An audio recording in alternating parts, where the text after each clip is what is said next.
આજે પોષ વદ નોમ છે, રવિવાર છે, તારીખ 4/2/2024 વર્ષ છે.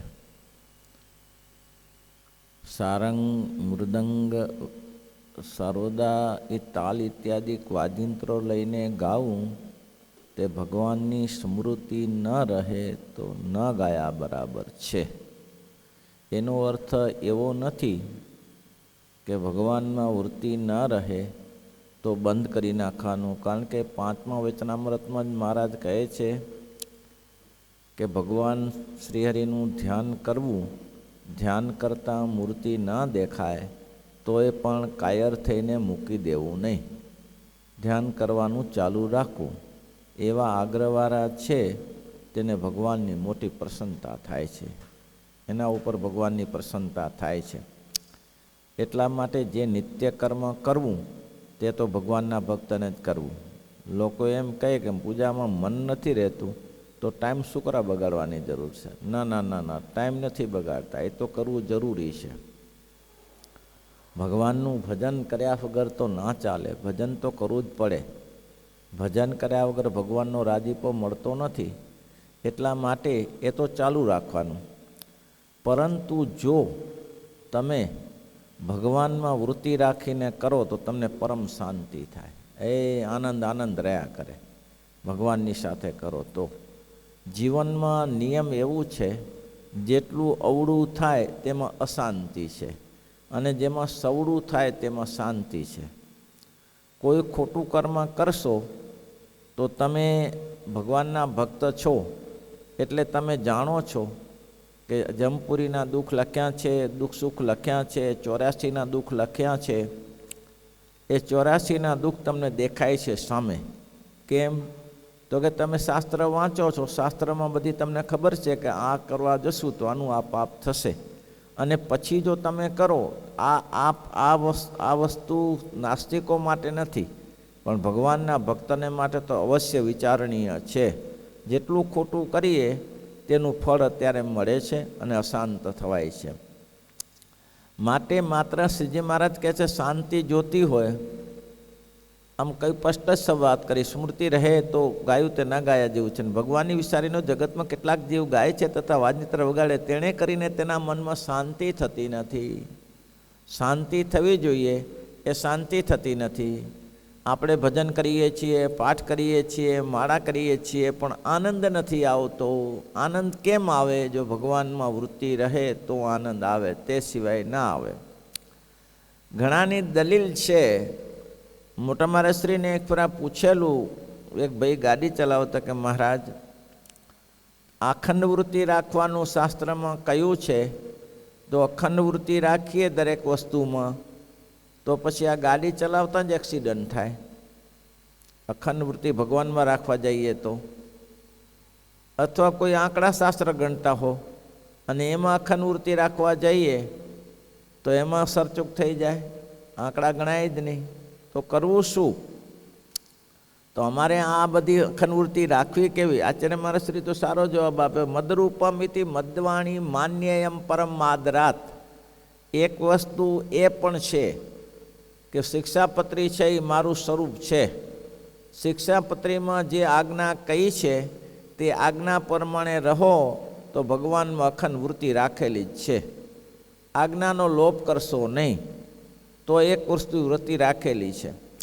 એ વાત બરાબર છે. બીજી બાબત એવી છે કે ભગવાનમાં વૃત્તિ રાખવી તે એવું નથી કહ્યું જમવા બેસીએ ત્યારે કોળીએ કોળીએ સ્વામિનારાયણ બોલીએ તો અખંડ વૃત્તિ રહે. સ્નાન કરવા બેસીએ ત્યારે ભગવાનની એવી પ્રાર્થના કરીએ, ગંગા જમુના, આપણે સર્વ જે હંમેશા નિયમ પ્રમાણે આપણે સ્નાન કરતા હોઈએ, સહસ્ત્રધારા, કાશી, અલાહાબાદ, જન્મમયા, પુષ્કરાજ, માનસરો, પંપાસરો, ભૂત્યોકો, મીનસરો, નાણસરો, ખાંપા તળાવ, કલ્યાણસાગર, રામસાગર, શ્રવણતાળુ, ગોખાટ, મકોડઘાટ, સરજુ નદી, કાવેરી, વેતરતી, બનપુત્રા, મંદાકિની, જન્મોત્રી, ગંગોત્રી, કેદાર, બદ્રીનાથ, રામેશ્વર, બેટ દ્વારકા, દ્વારકા, અમદાવાદ, ભુજમૂલ, ધોળકા, ધોલારજુન ઇત્યાદિ સ્થાનોને આપણે યાદ કરીએ તો ભગવાનને આપણે સ્નાન કરાવતી વેળાએ આ ભગવાનની સ્મૃતિ સહિત સ્નાન થયું કહેવાય. સવારે પાણીનું ચાલુ થાય એટલે તરત જ એ શરૂ થઈ જાય. ઊભા થઈએ એટલે પેલું ધ્યાનની સ્મૃતિ કરવી. ધ્યાન કર્યા પછી મહારાજે કહ્યું છે કીર્તન કરવું. કીર્તન એટલે શું કે તમે 5 મિનિટ તમારે કીર્તન કરવાની જરૂર નથી. 5 મિનિટ બેસી રહ્યો ને, ધ્યાનમાં તો 2 મિનિટ બેસી રહેવાનું, જેવો સમય હોય તેઓને અનુસારે. પછી ચાલતા ચાલતા બાથરૂમમાં જાઓ ત્યાં સુધી કીર્તન થઈ જાય. સોનેરી મળ્યું, સોનેરી મળ્યું, સોનેરી મળ્યું, ધર્મકુંવરનું મોતીડે મળ્યું, મોતીડે મોતીડે મળે શ્રી સુંદરનું કીર્તન થઈ જાય. એક પદ બોલાય, જેટલું બોલાય સ્નાન કરવા જઈએ ત્યારે. પછી બ્રશ કરતાં ભગવાનની સ્મૃતિ ન રહે. કેમ ના રહે તો કે બ્રશ કરવાનો છે, પણ હમણાં પહેલી સ્મૃતિ છે એ સાથે ચાલી આવે. ઘણા લોકો આગ્રહવાળા છે કે બ્રશ કરતી વેળાએ સ્વામિનારાયણ કરવા જાય, કદાચ તકલીફ પડે તો એ વસ્તુ શક્ય ન બની શકે. પણ જે પહેલી સ્મૃતિ ભગવાનની રહેવી જોઈએ કે હું ભગવાનને નવડાવું છું. એટલે મહારાજ કે અહીંયા ગાયું ભગવાનને યાદ કર્યા વગર, જે સ્મરણ કર્યા વગર ગાય છે તે ન ગાયા બરાબર છે, એમાં કંઈ લાંબો લાભ થતો નથી. એટલે મહારાજ કે ગાવામાં પણ શ્રીજી મહારાજે પછી કહ્યું કે અમે તમને એમ કહેતા નથી કે આંકડા શાસ્ત્ર ગણતી વેળાએ એક આંકડો ગણ્યો અને સ્વામિનારાયણ સ્વામિનારાયણ, બીજો આંકડો ગણ્યો અને સ્વામિનારાયણ સ્વામિનારાયણ, છેડા જ નહીં મળે. એમ કરવાથી છેડા નહીં મળે. પણ જ્યારે તમે એટલું તો કરી શકો છો ને, જ્યારે તમે ગણિતની શરૂઆત, દાખલાની શરૂઆત કરો ત્યારે હે પ્રભુ, હે દયાળુ દયાળુ, આ પ્રશ્ન મારો દૂર કરજો, એમ કરીને ચાલુ કરી દો ભગવાનની સ્મૃતિ સહિત. પછી ભલે દાખલો ગણી લો. દાખલો ગણ્યા પછી હે મહારાજ કામ થઈ ગયું, ભગવાનની દયા. તો એ અને બીજી બાબતમાં એવું છે કે તમે દ્રઢ નિશ્ચય કરશો તો થશે. ભોજન કરવા બેસો ત્યારે બને ત્યાં સુધી ભેગા બેસીએ એટલે વાતો થાય. ભેગા બેસીને ભોજન કરો એટલે વાતો થાય. શક્ય હોય ત્યાં સુધી એવું પસંદ કરો, એકલા બેસીને ભોજન કરો. જેને ભગવાન ભજવા હોય તેને હો. બાકી વ્યવહાર જેને ચલાવવો એને સાથે બેસવાનું, વ્યવહારમાં જેને ધ્યાન રાખવું એને સાથે બેસવાનું. પણ ભોજન કરવા બેસો અને વાતો કરો તો કોળીએ કોળીએ સ્વામિનારાયણ થાય નહીં. અને કોળીએ કોળીએ સ્વામિનારાયણ કરવું હોય તો હીરા ભગત જેવું કરવું પડે. હીરા ભગત કે એક ફેરા ખાવાનું ખાધું ને પછી કોળીઓ ભૂલી ગયો, ત્યાં ખાવાનું બંધ કરી નાખ્યું. પછી બીજી વાર કર્યું, ત્રીજી વાર પછી ભૂલ ના થઈ. કેમ તો કે એને નક્કી થઈ ગયું કે હવે ભૂખે મરવાનો વારો આવશે, આ કરવું જ છે.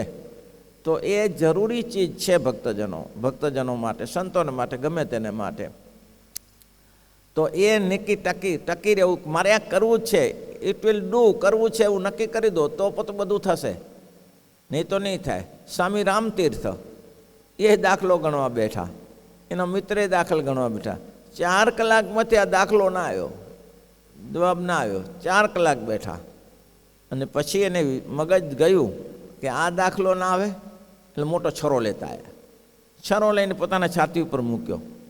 5 મિનિટ આપું છું, પોતાને કહે છે 5 મિનિટ આપું છું, આવી જા નહીં તો હમણાં કોશી દઈશ. ગમે તે મારા બેટું ગમે તે આમ ઓલા મિત્ર હતો ડરી ગયો, આ તો મરી જશે આરો કે આમને આમ, હા ખોસી દઈશ છરો એમને એમ. અને 1 મિનિટ, 2 મિનિટ, 3 મિનિટ, ચોથી મિનિટે જવાબ આવી ગયો. એનો મિત્ર કે આમ કેમ થયું? તો કે બસ એમ જ થાય, આમ જ કરાય. તો કે 4 કલાક મથ્યાને જવાબનો દાખલાનો સવાલ ના આવ્યો ને આ 4 જ મિનિટમાં. તો કે આ છરાનો ભય હતો ને. તો આ તો હારે મારું કે મારે કરવા જેવું છે. મારે શું કરવા જેવું છે કે આ મથીએ 2-4 કલાક પછી ના થાય તો છરો લઈને મૂકવાનો અને કહેવાનું, શું કહેવાનું કે 1 મિનિટ, 2 મિનિટ, 4, 5 મિનિટ આપું છું, નહીં થાય તો છરો ઘૂસી દઈશ. પછી પેલા કીધું કે કદાચ ના થાય તો સ્વામી રામતીર્થ કે ના થાય તો કે કાલે પ્રયાસ કરવાનો. કે જા ભાઈ જા, તારું કામ નહીં. કાલે પ્રયાસ કરવાનું કામ નહીં કે છરો ઘુસાડાની તો વાત રહી જાય એક બાજુ, ના થાય તો બીજે દિવસે પાછું આવી રીતે જ પ્રયાસ કરવાનો. આ કંઈ નાટક નથી કરવાનું, આ નાટકનો વિષય નથી. આ તો જે દ્રઢ નિશ્ચય કરીને બેસે તો જ મેળ બેસે, બાકી ના થાય. કરવું હોય તો શું ના થાય. 4 લંગડા ભેગા થયા, 4 લંગડા. કરવું હોય તો શું ના થાય. આપણે કંપની ચલાવીએ. હવે 4 મેથી જે 4 જણા હતા, જણા 4 પગ 2, 4 માંથી પગ 2 ના જ, બાકી બધાને કપાયેલા પગ. હવે આવા 4 જણા ભેગા થઈને કે આપણે કંપની ચાલુ કરીએ. આ તો ગુજરાતની બનેલી કિસ્સો આવેલો હતો. તો કંઈક થાય કેવી રીતે કંપની? તો કેમ ના થાય કે ચાલુ કરીએ આપણે, કદી માથું તો છે ને, મગજ તો છે ને, કે હાથ છે ને, કંપની ચાલુ કરીએ. અને એમ કહેવાય કે ગુજરાતમાં એને કંપની ચાલુ કરી મશીનરીની.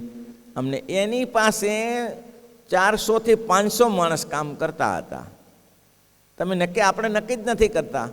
આપણે નક્કી કરવામાં ખોટ રાખીએ છીએ કે થાય કે ના થાય, થાય કે ના થાય, એટલે કાંઈ ના થાય. જો તમારું ધ્યેય નક્કી જ હોય કે આ શું ના થાય, તો બધું જ થઈ શકે. માણસ માત્રની કાયરતા છે, થાય કે ના થાય, થાય કે ના થાય, આમ કરવાથી થાય કે ના થાય, એ ક્યારે ના થાય. અરે શું ના થાય? દુનિયા ઉટેટર ટીટોળીનું દૃષ્ટાંત છે. ટીટોળી સમુદ્રમાં કાંકરા નાખવા લાગી, સમુદ્રમાં કાંકરા નાખે. બીજા પક્ષીઓ કે આ શું કરે છે? તો કે ઈંડા લઈ ગયો છે. તો કે ઈંડા લઈ ગયો નથી, ઈંડા પાછા આપે? તો કે કેમ ના આપે? પણ તારા કાંકરાથી સમુદ્ર ભરાય?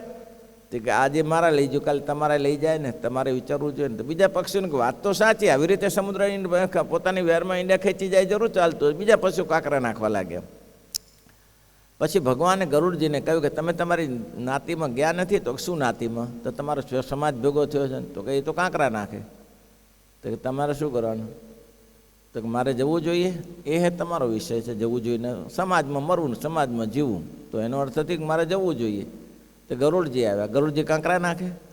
ગરુડજી મોટા પહાડો ઉપાડીને લાયા. ત્યારે સમુદ્રે હાથ જોડીને કહ્યું બાપા રહેવા દે, રહેવા દે, રહેવા દે, આ કરીશ ને હું ઈંડા પાછા આપી દઉં. કોઈ કાંકરા નાખનારો હશે તો કોઈક સમુદ્ર, કોઈક પહાડ ફેંકનારો હશે. પણ તમે કાંકરા નાખવાની શરૂઆત ના કરો તો શું કરો? તમે આરંભ જ ના કરો તો ક્યાંથી કામ સિદ્ધ થાય? તમે આરંભ તો કરો. મહારાજે આટલું જ કહ્યું છે, દરેક કાર્યમાં ભગવાનની સ્મૃતિ સહિત કાર્ય કરવાનું. એટલે તમે ઊંધું નહીં લેવાનું. જમતી વેળાએ કોળીઓ ભરીને સ્વામિનારાયણ, પછી ભલે ને તમે 2 મિનિટ કોળીઓ ચાવ્યા કરો, પણ કોળીઓ ભરો ત્યારે સ્વામિનારાયણ એ ઉચ્ચારણ કરવાનું. ગણિતનો દાખલો ગણો ત્યારે તમે સ્વામિનારાયણ સ્વામિનારાયણ કરીને ચાલુ કરો. પછી ભલે ને પૂરો થાય તો સુધી તમે ના કરો, પછી પૂરો થાય પછી કરજો સ્વામિનારાયણ સ્વામિનારાયણ. પણ આરંભ નથી કરતો. બધાની, તમારી અમારી બધાની તકલીફ આ જ છે, આરંભ નથી કરવાનો. જે ખબર છે કે આ નુકસાનવાળો ધંધો છે છતાંય કરીએ છીએ ને. નુકસાનવાળો ધંધો છે છતાંય કરીએ છીએ. કેમ? તો કે આ સીધું ફળ મળે છે એટલા માટે. પછી અહીંયા શ્રીજી મહારાજ બતાવ્યું પાછું. એને બહુ સ્વામિનારાયણ ભગવાને સરસ કહ્યું છે. ભજનમાંથી જો શું કહે છે કરવું, તે ભગવાનની મૂર્તિને સંભાળીને જ કરવું. એને ભજન કરવા બેસે ત્યારે તો ભગવાનની વિશે વૃત્તિ રાખે અને ભજનમાં રાખે. અને જ્યારે ભજનમાંથી ઉઠીને બીજી ક્રિયા કરે ત્યારે જો ભગવાનની મૂર્તિ ન રાખે તો તેની વૃત્તિ ભજનમાં બેસે ત્યારે પણ સ્થિર ન થાય. ચોખ્ખી વાત છે. ગપ્પા મારતો મારે કે નાનદાસની જેમ સમાધિમાં જાય ત્યારે મૂર્તિ યાદ કરે ને બહાર આવે ત્યારે તેડા ચૂથો પડે, તો ક્યાં મેળ બેસે? એ કોઈ શક્ય જ નથી. એ કોઈ તમારું ધ્યેય જ નથી કે તમે પહોંચી વળવાનો ધ્યેય. તમે નક્કી કરો, ગાંઠ વારો કે મારે આ કરવું જ છે. હું કેમ નહીં કરી શકું? તમે વર્ષો પહેલાં એક પર સાંભળેલું હતું, માણસ નક્કી કરે તો શું ના થાય. એક માણસ નાયગ્રા ફોલ ઉપર ચાલ્યો. નાયગ્રા ફોલ તો કેટલો કિલોમીટરનો લાંબો નાયગ્રા ફોલ છે. હવે એ નાયગ્રા ફોલ ઉપર આ કાંઠાથી પેલા કાંઠા પર દોરડું બાંધ્યું અમેરિકામાં, અને એના ઉપર ચાલ્યો. એ ચાલ્યો તો કેવી રીતે ચાલ્યો? કેટલી પ્રેક્ટિસ કરી હશે માણસે, અને કેવો લાવો ઊંડો પડે. આમ જુઓ તો છાતી કંપી જાય, ફાટી જાય એવો તો ઊંડો છે નાયગ્રા ફોલ છે. અને લાવો પાણી પડે છે ઉપરથી. આવા નાયગ્રા ઉપર ચાલ્યો, એ દોરડા ઉપર ચાલ્યો. તે કેવી રીતે ચાલ્યો? માથે ગધાડું ઉપાડીને ચાલ્યો. બોલો. અને એના ફોટા આવે છે, એના ફોટા. ગધાડું ઉપાડીને નાયગ્રા ફોલ આ દોરડા ઉપરથી પહેલી બાજુના કાંઠા ઉપર ચડી ગયો. માણસ નક્કી કરે તો શું ના થાય? તમે જોતા હશો રસ્તાઓમાં નાના નાના છોકરાઓ દોરડા ઉપર કૂદતા હોય છે. નાની નાની છોકરીઓને ભજણિયા નાના દોરડા ઉપર કૂદે છે ને. હવે દોરડા ઉપર કંઈક કૂદવાની ચીજ છે, એ કેવી રીતે સ્થિર થઈ શકે? સ્થિર કેવી રીતે થઈ શકે? પણ કેવા કૂદે છે દોરડા ઉપર. શું ના થાય? વૈજ્ઞાનિકે શોધ્યું તો આ 2 પેડા ઉપર, બાઇક ઉપર ને સાયકલ ઉપર માણસ કેવો આરામથી જાય છે, એક હાથ પકડીને જાય છે ને. કેવું સંશોધન કર્યું? બોલો. કર્યું હોય તો શું ના થાય? હવે બાઇકના 2 પેડા છે, પડીને જાય આમાં દોરું, પણ કેવું નથી પડતું, એને વેગથી કેવું પકડાય છે. અને જો માણસે સંશોધન કર્યું તો હમણાં આપણે આફ્રિકા ગયા ત્યારે પૂછ્યું હતું ને, પહેલાંને આપણે કંપાલા ગયા ત્યારે કે ઓલા આપણો સત્સંગી હતો એને પૂછ્યું કે આ કેમ ચાલે છે, કોઈ અંદર ગેસનું કંઈ સંચાલન છે, તો કે કંઈ નહીં, વેગથી જ ચાલે છે, કોઈ ગેસનું સંચાલન, અને વેગ મળી રહે 150-200 કિલોમીટરનો વેગ મળી લે એટલે આકાશમાં ઉડી શકે છે. તો આટલું બધું સંશોધન કર્યું છે લોકોએ, તો આ કેમ ન થાય? પણ આમાં કરવું નથી. પહેલાંમાં લાભ દેખાય છે અને આમાં લાભ નથી દેખાતો. તાનસેન ને અકબરના દરબારમાં હતા તાનસેન. હવે બહુ ગાવણું, તાનસેનનું ગાવણું એટલે કોઈ આમ છેલ્લી કોટી નથી, કોઈ ઉપર કોઈ ગાવણું ના કરી શકે એવું તાનસેન ગાવડું કરે. પછી એક દિવસ અકબર બાદશાહે પૂછ્યું, તાનસેન તારા ગાનની તો ગાનની તો શું વાત કરીએ, તારું સંગીત તો તારું સંગીત હોય, નિરાલું હોય, પણ હું એમ તને કહું છું કે તારા કરતાં કોઈ મોટો સંગીતકાર છે? તારા કરતાં કોઈ મોટો સંગીતકાર છે? ત્યારે તાનસેને કહ્યું, છે પ્રભુ. તો હોય તો આપણે એને સાંભળવા જવું છે. તો કે શક્ય નથી. તો કે શું શક્ય નથી? આપણે એને સાંભળવા છે. આપણે રસાલો મૂલો ગાજતે વાજતે અહીંયા લાવીએ અને આપણા દરબારમાં તાનસેનને કહે છે કે સંગીત સંભળાવે. છે કોણ? તો કે મારા ગુરુ. કોણ? તો કે હરિદાસ. તો મુખ બોલાવો એને. તો કે શક્ય નથી. કેમ? કોઈ દિવસ ના આવે, કોઈ દિવસ ના આવે. એને ઓલિયા પુરુષને શું પડી છે તે તમને સંગીત સંભળાવે?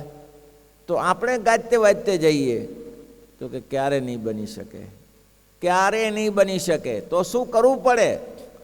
તો કે તમે ને હું, તમે રાજાનું અભિમાન છોડી નાખો, તમે નગરપતિ છો કે તમે રાજપતિ છો છોડી નાખો, અને મારી જેમ જ સાદે કપડે આવો અને એને બેસીને આપણે સંગીત એનું સાંભળીએ તો સંભળાય, બાકી એની ઝૂંપડીમાં રહે છે. ઝૂંપડીમાં રહે છે? તો કે હા.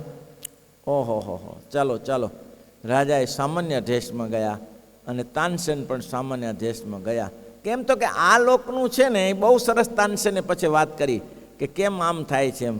અને ત્યાં જઈને તાનસેને હરિદાસને કહ્યું કે ગુરુજી, એક નઈ તાન લાયા હું, એક નઈ તાન લાયા હું, સુનાવું? તો કે સુનાવો બેટા, સુનાવો.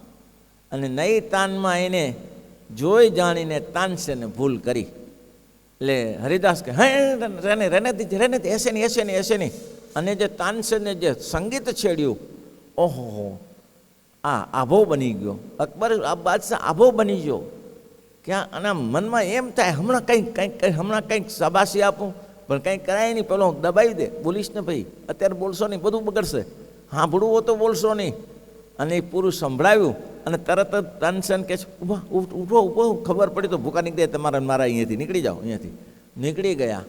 રસ્તામાં જતાં કહ્યું, આ હું સંભળાવે છે કે આ શું? હું તો તારા તાનસેન ને તાનસેન તારા સંગીતને તો કાંઈ, તારી તો ગાયકી જ ન દેખાય કે આની આગળ આવી મોટી ગાયકી છે. એનું કારણ શું? તાનસેનને કહ્યું, તાનસેન તું આવું નથી વગાડી શકતો અને તારા ગુરુ આવું કેમ વગાડી શકે છે? તને બહુ સરસ કહ્યું. આ વસ્તુ સમજી રાખવા જેવી છે કે એનું એક જ કારણ છે. શું? હું પૈસા માટે તમને રીઝાવા, હું તમને રીઝાવા માટે ગાઉં છું અને મારા ગુરુ હરિને રીઝાવા માટે ગાય છે. આટલો ફેર છે. હું રીઝાવું છું તમને, મારા ગુરુ તમને કોઈ વ્યક્તિને નથી રીઝાવતા, એ ઈશ્વરને રીઝાવે છે. મને તમારી પાસે આર્થિકની અપેક્ષા છે, મારા ગુરુને ભગવાનની પ્રસન્નતાની અપેક્ષા છે. એટલે એનું ને તમારું મારું ક્યારે ભેગું ના ભરી શકે. પણ ક્યાં પરવરદિગાર ખુદા એમ કે ક્યાં એને સંગીત છેડે છે. હા, આવો માણસ કેવું સંગીત છેડે છે, પણ એ કે આ નિરાલો માણસ હોય છે. કેમ? આપણે બધા શેને માટે? આપણે એ કામ, આજે પ્લેન સિદ્ધ થઈ ગયું, ગાડીઓ સિદ્ધ કરી દીધી, ટ્રેનો સિદ્ધ કરી, આ બધું આર્થિક માટે કર્યું.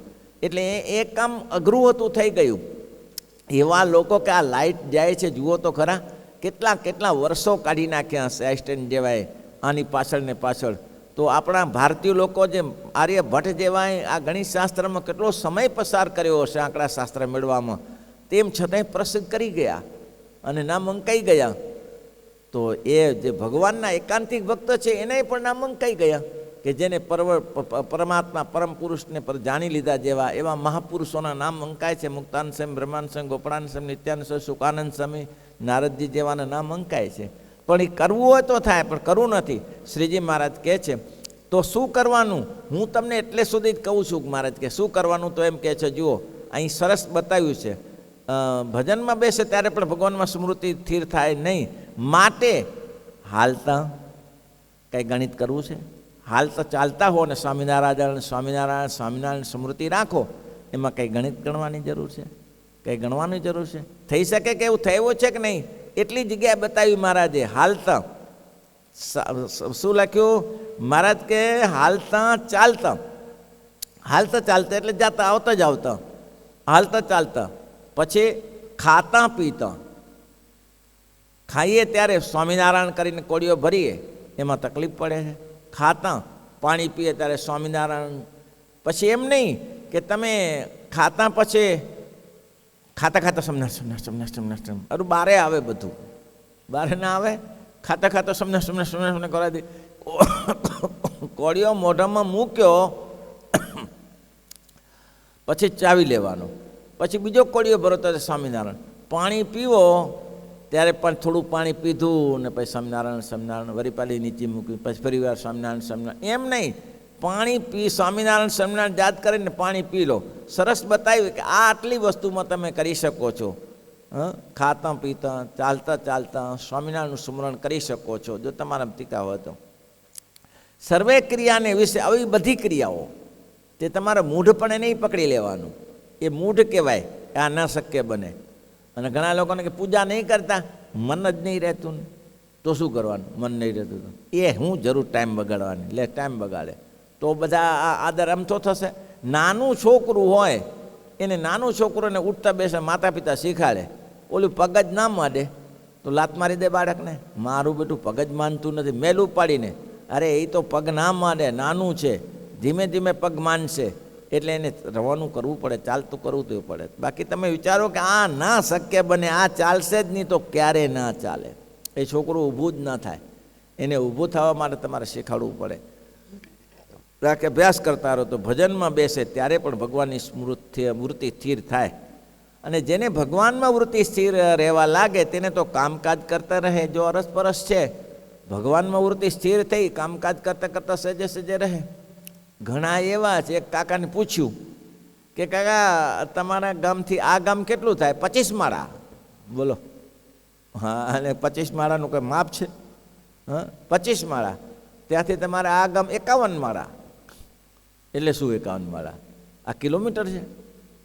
કિલોમીટર છે 51 માળા. હવે બેઠા છે ઘણા જૂના સમયનામાં.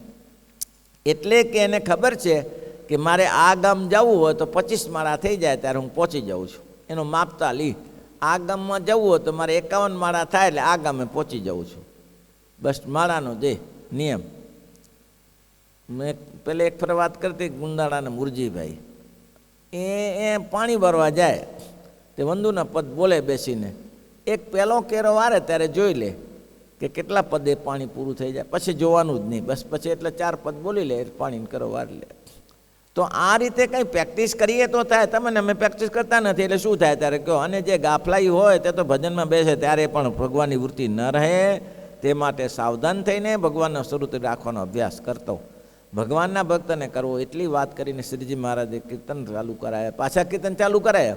તકલીફ હશે ત્યારે કીધું હશે ને, બંધરાય કે હશે ને, કંઈક ગડબડ થયું હશે. શ્રીજી મહારાજે કીર્તન સંતો ગાતા હશે, એમાં કંઈક ગડબડ થઈ હશે. કોઈ એકાદક સંત કંઈ ડાફડીએ મારતા હશે. એટલે મહારાજ કીધું ઉભારો ઉભારો ઉભારો ઉભારો. કીર્તન કરવા, ભજન કરવું તે ભગવાનની સ્મૃતિ સહિત કરવું. અને જે ભગવાનની સ્મૃતિ નથી રાખતા અને મનસ્વી રીતે કરે છે, મહારાજ કે એ તો કર્યું તે ના કર્યા જેવું છે. આમ કહીને શ્રીજી મહારાજે વાત વચનામૃત નાનું છે પણ મહારાજે આમ કરીને વાત ચાલુ કરી દીધી. અને પછી મહારાજ કહે છે કે જુઓ, જેને ભજનમાં જેને વૃત્તિ ભજન કરતાં જેને ભગવાનની વૃત્તિ રહેશે, ભજન કરતાં વૃત્તિ રહે તો એનું કાયમી ના થાય. કાયમી ચાલુ ના કરો ને ભજન કરતી વેળાએ કરવા જાઓ તો મેળ ના બેસે. તમે જો કાયમી કરો તો કામ થાય, તે સિવાય ના થાય. એવું છે. શ્રીપતિમ શ્રીધરમ